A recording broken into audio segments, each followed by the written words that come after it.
ஜஸ்பிரிட் பூம்ரா இல்லாமல் இந்தியாவின் பவுலிங் 0 தான். இலங்கையிடம் தோற்றதை அடுத்து பாகிஸ்தான் வீரர் கிண்டல் செய்து உள்ளார். விரிவான தகவல்களை வாங்க பார்க்கலாம். இலங்கை அணிக்கு எதிரான ஒருநாள் தொடரில் இந்திய அணி 27 ஆண்டுகளுக்கு பிறகு தொடரை இழந்திருக்கிறது. 3 போட்டிகள் கொண்ட ஒருநாள் தொடரில் இந்திய அணி 0-2 என்ற கணக்கில் தோல்வியை தழுவியது. இந்த தொடரில் முதல் முறையாக பயிற்சியாளராக பதவியேற்றுள்ள கம்பீருக்கு இது மிகப்பெரிய பின்னடைவாக பார்க்கப்படுகிறது.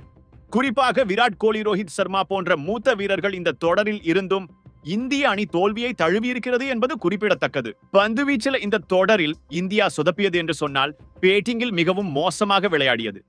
இலங்கை அணி விக்கெட்டுகளை முதலில் அடுத்தடுத்து எடுத்தாலும் கடைசி 3 வீரர்களின் விக்கெட்டை எடுக்க முடியாமல் இந்தியா தடுமாறியது. இதேபோன்று பேட்டிங்கில் ரோஹித் சர்மாவை தவிர மற்ற வீரர்கள் யாரும் விளையாடவில்லை. இது ஒட்டுமொத்த இந்திய ரசிகர்களுக்கும் அதிர்ச்சியை ஏற்படுத்தியிருக்கிறது.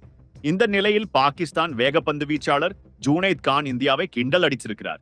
இது குறித்து சமூக வலைதளத்தில் பதிவிட்டுள்ள அவர், பும்ரா இல்லாமல் இந்திய அணியின் பந்துவீச்சு 0 இருக்கிறது என்று அவர் கூறியிருக்கிறார்.